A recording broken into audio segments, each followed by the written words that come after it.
Assalamualaikum warahmatullahi wabarakatuh. Sahabat Aceh Galeri, bertemu lagi dengan saya di channel khusus membahas sejarah Aceh. Kali ini kita akan membahas tentang asal mulanya bibit-bibit pemberontakan di Aceh. Bibit pemberontakan timbul di Aceh dimulai saat terjadinya pemberontakan DITII pada tahun 1953 yang dipimpin oleh Tengku Muhammad Daud Bereh, mantan gubernur Aceh. Menurut sejarah, para pemimpin Aceh, Tengku Daud Bereh CS menganggap pemerintah pusat mengecilkan Aceh sebagai provinsi dan dileburkan ke Provinsi Sumatera Utara pada tahun 1950. Menurut saya, pendapat ini kurang tepat dan menyalahkan pusat, karena bukan hanya Aceh saja yang status daerahnya dikecilkan menjadi residen, tapi termasuk juga seperti Riau, Bengkulu, Jambi yang dileburkan ke Provinsi Sumatera Barat, juga seperti Lampung yang dileburkan ke Provinsi Sumatera Selatan. Kalau alasan dikecilkan terlalu baper, saya rasa melihatnya bukan hanya Aceh yang diperlakukan seperti itu. Menurut saya, kebijakan peleburan itu juga untuk efisiensi, karena negara Republik Indonesia baru dan masih mencari bentuk, belum mapan, dan saat itu juga sistem pemerintah Republik Indonesia pun baru menetapkan sistem republik parlementer. Era demokrasi liberal pada tahun 1950 sampai 1959, di mana yang berkuasa terhadap kebijakan pemerintah adalah Perdana Menteri sebagai kepala pemerintahan, yaitu Bapak Muhammad Nasir kala itu, sedangkan Soekarno saat itu sebagai kepala negara, presiden. Kebijakan peleburan daerah itu dari Perdana Menteri Muhammad Nasir dari Partai Masyumi yang ideologi politik Islamnya bertentangan dengan Soekarno yang dari Partai Nasionalis PNI, dan justru sehaluan dengan Abu Daud Bereh yang juga ketua Masyumi Aceh. Yang anehnya lagi, Tengku Abu Daud Bereh memberontak ingin mendirikan Daulah Islamiyah, justru tidak mendapatkan dukungan dari ulama-ulama besar Aceh saat itu seperti Abu Hasan Kurungkale, di mana beliau adalah gurunya daripada Daud Bereh sendiri.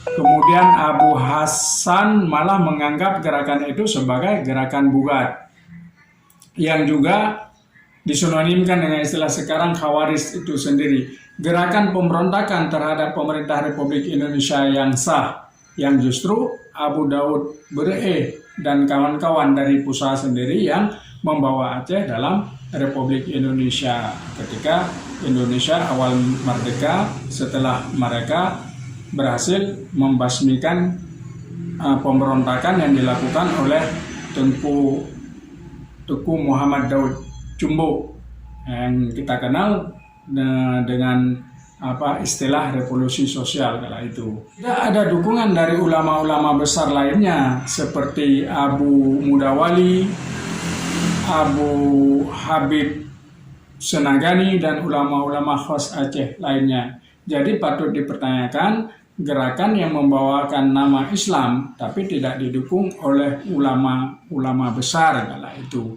Apakah untuk perjuangan Islam atau hanya untuk gerakan politik semata yang berorientasi pada kekuasaan? Bisa jadi dicurigai karena ketika peleburan Aceh ke Provinsi Sumatera menyebabkan Tengku Daud Bereh kehilangan kekuasaannya sebagai gubernur Aceh,